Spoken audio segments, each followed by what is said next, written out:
자, 그런데 이 딜을 제시를 했을 때 얼마나 많은 사람들이 이 제품과 서비스를 사게 되는지 아시나요?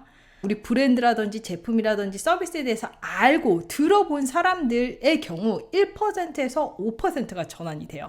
물론 뭐 인더스트리에 따라서 굉장히 다르고 뭐 어떤 제품이나 서비스에 따라서 다르지만 보통은 웜리즈의 1%에서 5% 정도 전환이 되는 게 기본입니다. 자, 그렇다면은 잠재 고객을 놓치면은 이 놓친 사람들과 재연결되는 것을 우리가 마음대로 할 수가 없어요. 그래서 보시면은 이 전환이 1%에서 5%잖아요. 이 말은 99%에서 5% 되는 사람들을 우리가 어차피 다 놓치게 돼요. 팔로워라고 해서 이렇게 다 컨트롤을 못 한다는 거죠. 그래서 기업들이라든지 아니면은 사업을 하시는 분들은 광고를 추가하게 돼요. 여기에서 이것들을 하기 위해서 놓친 잠재 고객들을 계속 따라다니고 마지막으로 관심을 보인 사람들한테 우리가 딜을 제공을 하려고 광고를 추가를 합니다. 그런데 광고라는 거는 아무것도 준비가 되지 않았을 때 하기는 굉장히 힘들어요. 왜냐면은 이거는 어느 정도 아이디어가 정립이 되고 내가 타겟으로 누구를 하겠다. 그래서 이 사람들한테 빨리 노출이 된 다음에 그 다음에 내가 딜을 빨리 제시를 해야 되겠다. 이렇게 어느 정도 ROI를 뽑을 수 있는 게 계획이 서 있어야지 광고를 할 수가 있습니다. 그래서 처음에 지금 이 기반을 쌓아가는 단계에서는 이 광고를 추가하는 것을 생각을 할 수가 없어요. 그래서 해야 되는 게 우리가 중간 과정을 두는 거예요. 여기서 바로 무언가를 소셜미디어에서 무언가를 팔려고 하지 않고 그 중간 과정을 두는 겁니다. 그래서 이 중간 과정에서는 다이렉트 채널이죠. 이 다이렉트 채널에서 내가 곧바로 이 사람들한테 이메일로 꽂아줄 수 있게 하는 그 다이렉트 채널을 두는 건데요. 이때 다이렉트 채널을 우리가 뚫을 때에는 보통은 무료로 된 무언가를 줘야 돼요. 자, 이 무료로 된 무언가를 줄 때에는 보통은 콜드리즈라 그러거든요. 나에 대해서 아무것도 모르는 사람들. 그런 사람들에게 보여줬을 때 20%에서 50%가 전환이 돼요. 그러면 우선은 무료로 무언가를 주고 나면은 20%에서 50% 되는 사람들을 우선 잡을 수 있는 거잖아요. 잡고 나서 그 다음에 관계를 시작하면 되잖아요. 그 다음에는 이제 우리가 그 다이렉트 채널이 있으니까. 그래서 이 뉴스레터 마케팅을 하는 거예요. 그러니까 여기서는 다 99%, 95%의 사람들이 빠져나갈 건데 이 빠져나갔어도 그 다음에 또 잡는 거죠. 이번에 사진 않았지만 다음에 다른 제품이 있습니다. 라면서 그 관계를 쌓아가기 위해서 이 중간에 다이렉트 그 채널을 우리가 뚫기 위해서 이 뉴스레터를 하는 겁니다. 자, 여기 중간을 뚫으면 어떻게 되냐면은 여기서 중간을 뚫었다. 그러면은 여기서 이제 전환이 됐잖아요. 20%에서 50%의 사람을 잡았어요. 자, 그러면은 중간에 우리가 이메일을 보내면서 인스타그램 쪽으로 트래픽을 줄 수도 있고요. 뭐 링크드인 쪽으로도 좋고 모든 소셜 미디어든 상관이 없습니다. 그리고 블로그로 줘도 좋고. 그럼 이쪽으로 우리가 트래픽을 밀어주잖아요. 그러면은 이 플랫폼 내에서도 이게 외부에 있는 사람들을 끌어오네? 라면서 이 콘텐츠가 좋은가 보다 라고 생각을 해서 그 콘텐츠를 밀어주기 시작해요.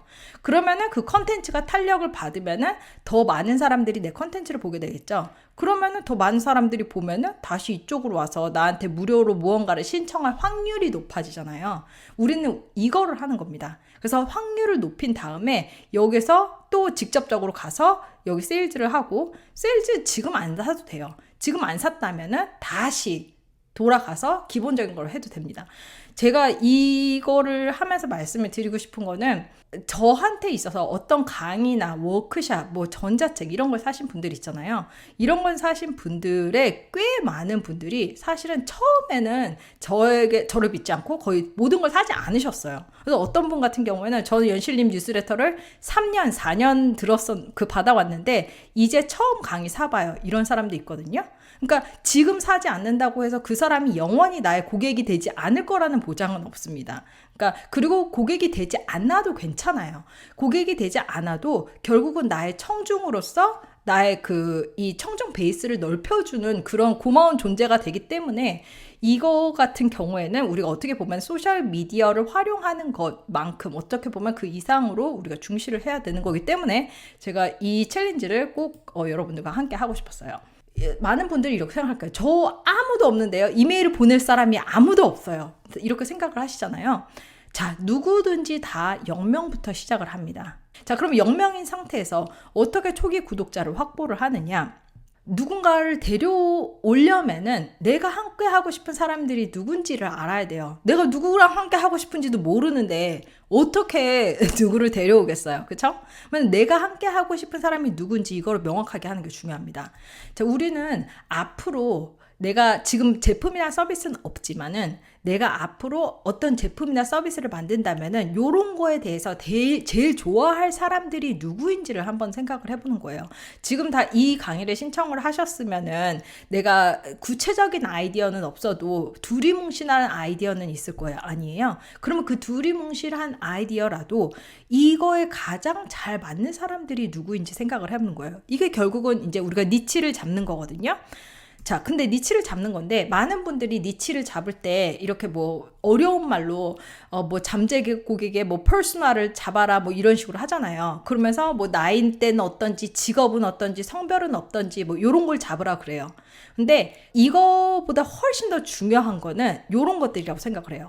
문제나 고민, 열망, 공통된 가치관을 생각을 하면서 니치를 잡는 게 중요해요. 뭔가 이루고 싶은데 아직까지 그걸 어떻게 이루어야 될지 모르겠는 사람들 있잖아요. 그런 문제가 있을 거 아니에요. 그런데 문제가 있는데 이걸 빨리 이루고 가고 싶은 데가 있어. 열망이 있습니다. 이 열망이 뭔지, 문제가 뭔지 요거를 구체화하는 게 좋아요. 그리고 여기에 대해서 이제 모인 사람들이 가지고 있는 공통된 가치관을 내가 정해줘야 됩니다. 자, 이렇게 명확하게 잡은 다음에 이제부터 본격적으로 구독자를 이제 확보하러 가는 거예요. 자, 이 구독자를 확보를 하는 거는 처음에 아무도 없을 때는 우선은 정말 사람들이 필요로 하고 많이 묻고 내가 옛날에 이런 문제를 겪어봤는데 이게 나한테 너무너무 중요하고 좋았다라고 생각하는 것을 블로그로 만드세요. 그리고 그 안에 구독하기 폼을 넣는 거예요. 구독 폼을 넣는 거예요. 자, 요거 시스템은 뒤에서 얘기를 해드릴게요. 자, 이거 구독 폼을 중간이나 끝에 끼워 넣은 이 블로그 포스트, 이거를 이제 소셜미디어에다가 뿌리는 거예요. 그래서 소셜미디어에 있는 사람들을 다 끌어오는 겁니다. 이게 내가 소셜미디어 어디를 사용하든 상관이 없어요. 뭐 내가 편한 플랫폼이면 돼요. 난 링크드인이 편하다. 링크드인에 있는 트래픽을 끌어오는 거를 목표로 하고 트위터가 편하다. 상관이 없습니다. 이미 이 문제를 풀고 싶은 열망이 가득한 사람들 앞에다가 내가 이거를 보여주는 게 되게 중요해요. 자, 이거 같은 경우에는 나중에는 그렇게 중요하지 않아요. 나중에는 그런 사람들한테 우리가 광고를 돌리면 되거든요. 그래서 돈을 쓰면은 그 사람들 앞에다가 내 컨텐츠를 끌어다 놓을 수 있지만 지금은 아직까지 내가 아이디에이션 하는 과정이잖아요. 그러니까 이제는 사람들한테 돈을 쓰지 않고 이제 커뮤니티에 가서 진짜 어센틱하게 이렇게 같이 교류하면서 그들의 생각을 들어보고 이분들의 반응을 보면서 이분들을 다 구독자로 끌어오는 겁니다. 자, 그런 다음에 그 다음 주부터 바로 이제 이메일 나가기 시작하는 거예요. 자, 이런 10명밖에 안 모였는데 이메일까지 써도 되나라는 생각이 드실 건데요. 이거를 미뤄두면 미뤄둘수록 나중에 다시 시작하기가 좀 더 힘들거든요. 저 같은 경우에도 오프라인 북스를 통해서 이제 잠재 고객을 모으려고 그 한 100명 정도를 처음에 모았는데 제가 그 웹사이트를 없애버렸어요. 그래서 이 100명한테 한 오랫동안 한 2달 정도 그 이메일을 안 보냈더니 그 다음에 보내기가 되게 머쓱해지는 거예요. 그러니까 사실은 이렇게 특히나 초반 같은 때 자동화 같은 거를 내가 많이 셋업하지 않았을 때는 그냥 사람이 적어도 내가 사람 10명 정도 모았다면 그 다음 주부터 바로 그 주간 컨텐츠를 나가는 것을 추천해 주고 싶어요. 자, 이게 우리가 제일 첫 번째로 해야 되는 겁니다. 정말